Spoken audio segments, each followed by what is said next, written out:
Hello mga auntie, mga uncle, mga Inday. Welcome back to my channel. It's me, Inday Heart, aka Inday Boryat. And it's been a long time na hindi po ako nakapag-upload ng video. Hindi po ako nakapagbigay sa inyo ng update tungkol sa buhay ko mga Inday. Kasi ang dami-dami nangyari and I choose to keep quiet muna sa social media, lalo na sa pagiging content creator at pag-share ng buhay ko sa inyo mga Inday. Sa video ito, ako po ay humihingi ng dispensya kung bakit po ako hindi nakapag-update sa inyo.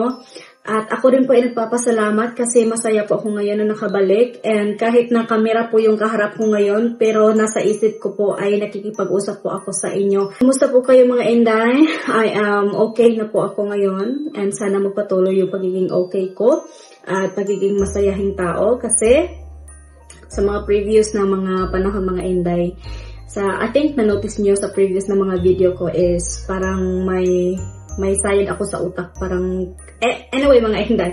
Pero pag-uusapan muna natin ngayon kung anong nangyari sa akin, anong nangyari kay Eric, anong nangyari sa family ko or sa family niya. So alam ko na marami sa inyo ang nagtatanong kung nasaan na ba ako. Kasi it's been a month na hindi ako nakapag-upload ng video sa YouTube mga Inday. So siguro sa mga tao na nakafollow sa akin sa Facebook, siguro alam nila kung yung mga my day ko mga Inday ngayon. Pero hindi muna ako nasi-share at tag-update totally sa mga araw-araw na ginagawa ko mga Inday. So, i-share ko din sa inyo kung paano yung journey ko sa pag-lose weight ko mga Inday. I mean, ngayon hindi pa rin talaga nakukuha yung timbang na goal ko na timbang mga Inday, but I'm still working on it. And I am still on the process mga Inday. So, sa mga previous na video ko is nakikita ninyo na parang syunga-syunga ako mga Inday. No? Parang ang nababasa ko na comment is parang may sayad na ako sa utak, na parang nabubuang na ako, na parang may something na ako, kailangan ko na magpatingin ng psychiatrist. Ganon mga Inday. At isa din yun sa rason kung bakit pinili ko na wag munang mag-vlog at i-relax ko muna yung mind ko sa social media mga Inday. Kasi isa din yun ang factor kung bakit ako na-diagnose of depression and anxiety mga Inday. So, I was being diagnosed of anxiety and depression. So, katong panahon na yun mga Inday na nakikita nyo sa mga previous videos ko na palaging may problema ako, nag-share ako ng problema, umiiyak dito, na kahit kung saan-saan lang yung mga sinasabi ko na walang patutunguhan, na ang dami kong mga reklamo, na parang lahat ng bash ay napunta sa akin mga Inday. So, yung mind ko nung panahon ngayon is hindi so stable and marami sa inyo nakapansin na kailangan kong magpatingin ng psychiatrist, kailangan kong ganon. Pero mga Inday, hindi po ako nagpatingin ng psychiatrist kasi ang mahal mga Day. So, inassess ko po yung sarili ko kasi lahat naman tayo siguro sa generation ngayon, very easy na magka-anxiety, magka-depression mga Inday. So, lalo na kapag nakikinig tayo sa mga validation ng ibang tao, di ba? Yun talaga, validation sa opinion ng ibang tao, pinakikinggan natin at hindi natin pinakikinggan kung ano talaga yung nasa puso natin o nasa isip natin. We are depending on others people validation. That's why we get hurt or ganun, nasaktan ako mga Inday, ganun.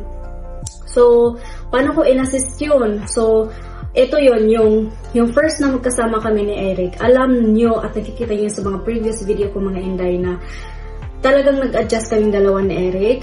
Na I never been in a relationship like this na magkasama sa isang bubong na walang nangyayari. For 5 years na kami mga Inday. We are engaged and walang nangyayari. And I shared it to you na ganon yung plano namin ni Eric. Yun yung gusto ni Eric na mangyari. So, Eric respect me very well.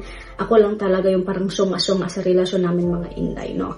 But, simula yun, na-stress na ako mga Inday kasi parang pinasok ko yung relasyon na hindi pa ako handa na nung naghiwalay kami ni Eric, tapos bumalik si Eric na naman mga Inday. At pagbalik ni Eric dito is okay na okay yung relasyon namin. Although yung may adjustment pa rin kami sa isa't isa, but at least ay hindi na talaga totally katama na pareha nung una mga Inday.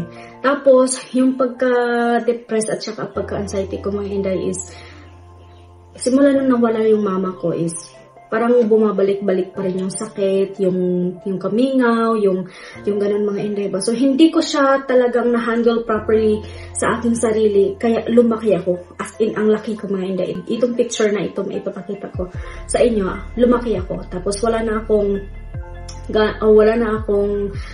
pigils kung ano man yung mga pagkain na nilalagay ko sa loob, kinakain ko mga Inday. At to the point na sa aming relasyon ni Eric is naapektuhan. Yung relasyon namin ni Eric noon, na feeling ko na parang tinutukan niya ako mga Inday kasi malaki na ako. Umabot ako ng 60 kilos mga Inday. Sobrang laki ng mukha ko, yung katawan ko sobrang laki. So, to the point na parang nafe-feel ko na si Eric is pinipressure niya ako na magpa-lose weight, kumain ng konti, gano'n mga Inday. At ako talaga noon is hindi ko gusto na parang kinokontrol ako. So, away kami ng away. Naging toxic yung relationship namin noon mga Inday. Bumalik si Eric sa Amerika. Tapos ako dito, napunta ako ng Korea. Bahala ka. Nag-ano ako ng pera mga Day. Nag-ipon ako ng pera pang gastos sa Korea. Although, some of it is regalo ni Eric sa akin mga Day. Pero ako talaga, hindi talaga ako nagsalig ba sa pera ni Eric mga Inday. So, nagpunta ako ng Korea, nag-travel ako dito.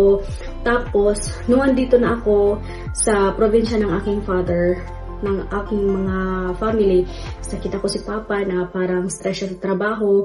So, yung mga days na, and weeks and month na hindi ako nakapag-vlog mga Inday is, I dated my father. Bindala ko si Papa sa Mindanao, sa Bukidnon, saan pa yun, sa Dahilayan. Tapos, pina-experience ko kay Papa yung paano mag-travel, paano mag-relax, ganon, at hindi mag-worry ng pera mga Inday. So, while ginawa ko yon, yan yung promise ko sa sarili ko ba na nung buhay pa yung mama ko na yan yung gusto kong ma-experience nila ng mama at saka ng papa ko. Pero hindi naabutan ni mama.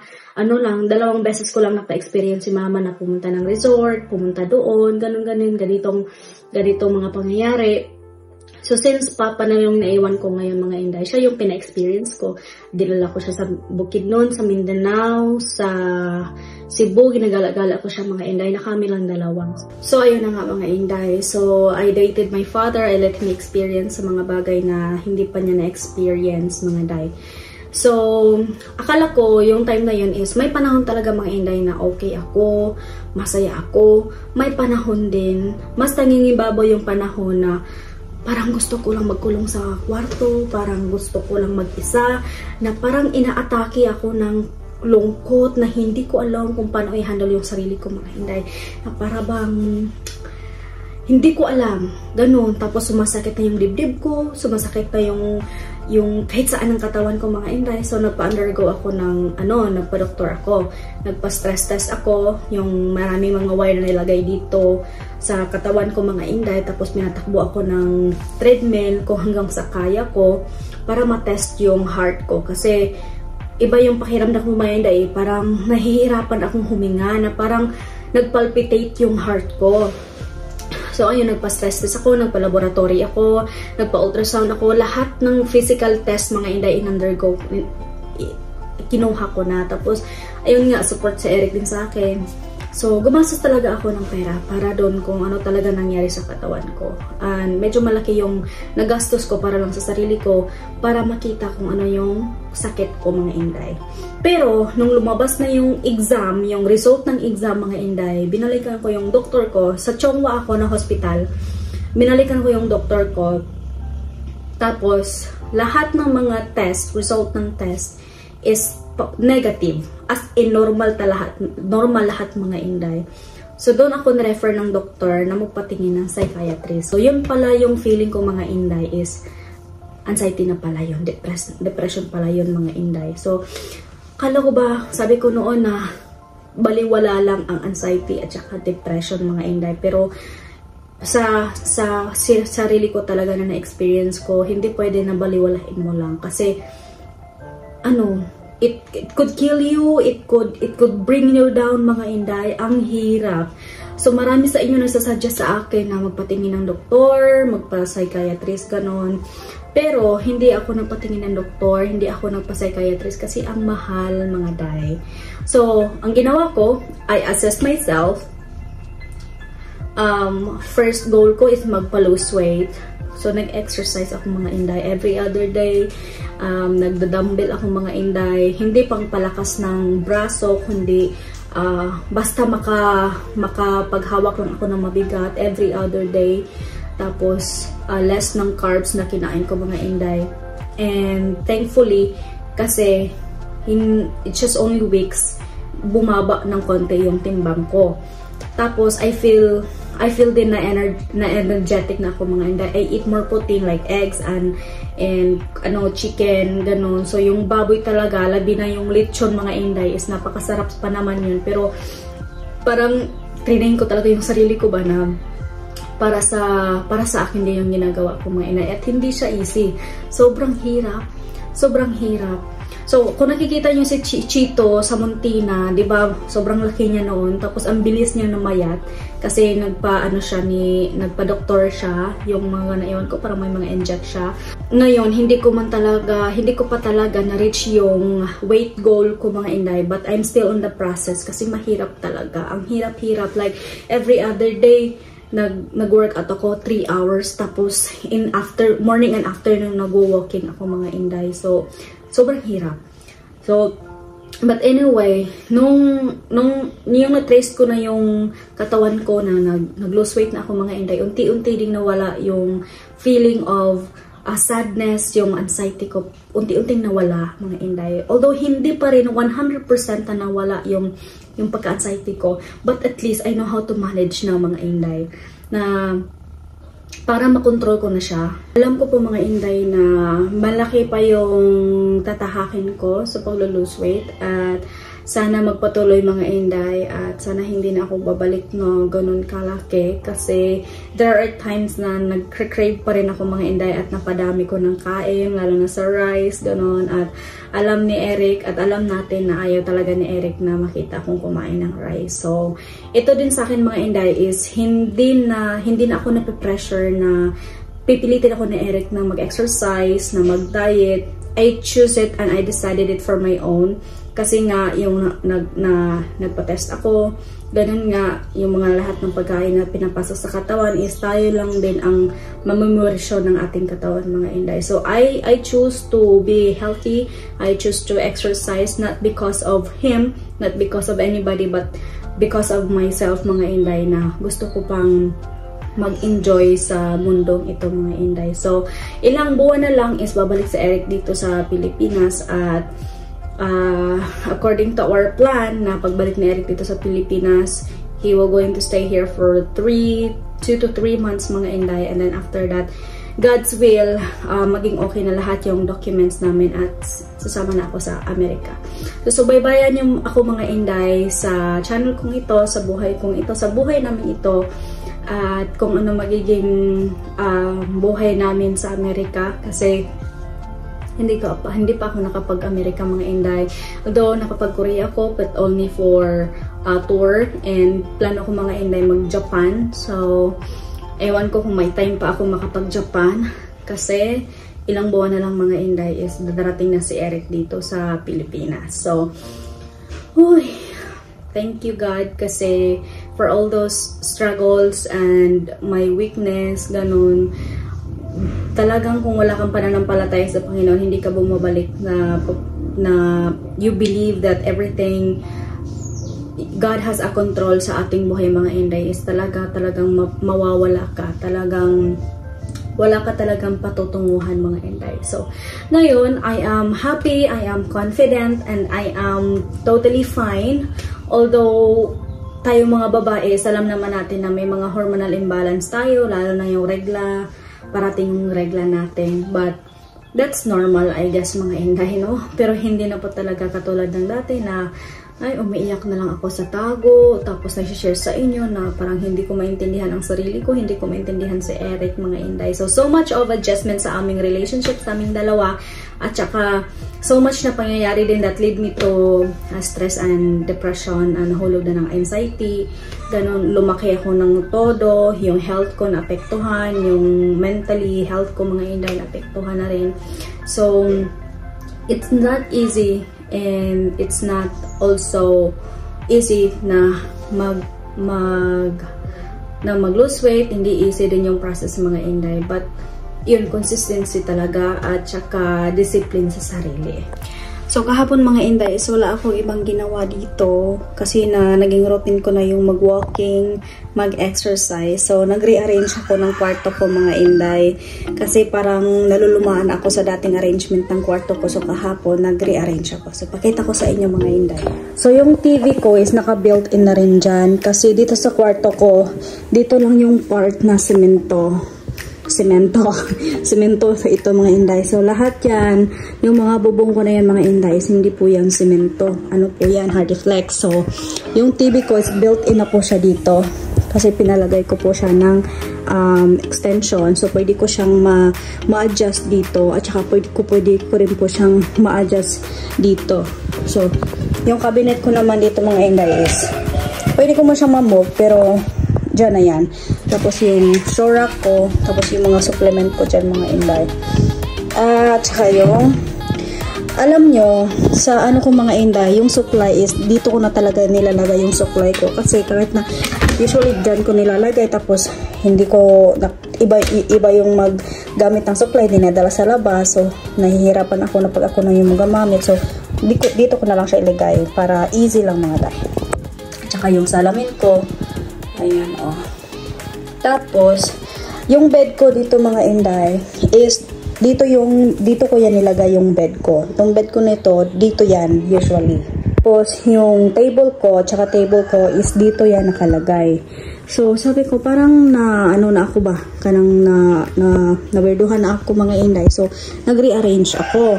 Tapos, yung working table ko naman is nilagay ko siya dyan. At tapos, dito ko nilagay yung mga dumbbell ko. Tsaka yung pang-exercise ko mga inday. Yan, mga dumbbell ko, yung mat ko. Tapos yung mga band ko dito, din nilagay. Yung mga helmet ko, gitara, yung basta yan mga inday. Tsaka dito ako nagwo-work. And dito din yung isang laptop ko mga inday. Kapag nagwo-work ako ditong laptop. Tapos pag mag-work din ako doon mga inday. Tapos naglagay din ako ng oregano sa loob kasi may nabasa ako na maganda daw na maglagay ng oregano sa loob ng kwarto. Tapos naglagay din ako ng snake plant kasi yung snake plant ay tumutulong na i-purify yung air sa loob ng kwarto. Medyo nagustuhan ko ngayon yung bagong setup ng kwarto ko mga inday kasi yung bed ko is nilagay ko siya dito. Tapos yung TV ko naman mga inday is andito yung CR ko andito. Andito yung TV ko. So, pwede kong ma-adjust yung TV ko na iharap dito sa bed ko mga inday. So, dati, andyan pa yung bed ko, hindi ko magagamit yung TV kapag nasa higaan na ako kasi hindi talaga ma-push yung TV. So, ngayon, nilagay ko na dito. So, kagabi mga inday, masarap na yung tulog ko at saka nakapagpahinga ako at saka nanonood din ng movie. So, dito naman yung CR ko, tsaka itong mga labahan ko, mga damit ko, mga unan, bedsheets, ganun mga inday. Tsaka, nag-iisa talaga ng picture namin ni Eric. Yung picture yan ni Eric mga inday is yung nag-propose siya. So, sa labas naman is, yung kwarto ko ngayon mga inday is parang semi-condo. So, pakita ko sa inyo whole kwarto. Ayan, ako po lahat nag-set up nito mga inday. So, yung ilaw dyan, ako din po ang naglagay ng ilaw dyan sa ceiling. Tapos, itong kwarto ko sana, ito mga inday is, gagawin ko siya ng semi-condo. Semi-condo unit ba? Yung may CR, may kusina, may living area. So, dito mga inday, bala kong lagyan ng couch para talaga siya for specific for TV couch. Tapos, dito sa ban ito ng mga damit ko, tubigan is lalagyan ko dyan ng lamesa para sa kusina or kusina style ko dyan dito na banda or dito na banda. Ito naman, nag-close na ako ng window mga inday kasi maulan kanina. Ayan, sa labas. So, pag open ko dito, makikita ko yung mga kambing, yung baka, tsaka yung mga pag nature vibes lang talaga dito sa probinsya mga inday. So, hapon na kasi dito, kaya sinisirado ko na kasi yung mga lamok, ayaw ko na pumasok. Tinuturing ko itong mga inday na may comfort, simpleng kwarto, at simpleng bahay. As long as may matulugan, may CR, o, diba, okay na yan. Tapos naman, paglabas dito mga inday, Ayan, bahay na ni Papa dito. Diyan, bahay na ni Papa dyan mga inday. Yan sasakyan ko. Tapos ito ako sa loob. Ito yung labas ng bahay. Yung labas ng pinto ko mga inday. So, maulan. Yung ring light ko mga day. Always yan nag-on kasi pag nag-brown out dito, yan lang yung ginagamit ko kasi nagba-brown out ngayon mga day. So, yan yung ginamit ko kanina. Tsaka yung ibang ilaw dito, yung strip light ko mga inday. O, yan yung ginamit ko kapag nagba-brown out. Gagamitan ko lang ng power bank para magamit ko yan mga inday. So ililink ko yung, kung gusto nyo maglagay ng strip light na ganito mga inday, andyan po sa link, i-click nyo lang po. Mura lang po yan. Tapos yung ring light. Yung ring light mga inday. So, ngayon lang po yung update ko mga inday. At bukas, another video na naman ang i-update ko sa inyo mga inday. Thank you so much sa iyong pakikinig and thank you so much mga inday sa palaging pagsuporta at sa babayan ang buhay namin ni Eric. Hanggang sa makapunta kami sa Amerika. Thank you so much mga inday. Mag-ingat kayong lahat and God bless. See you in my next video.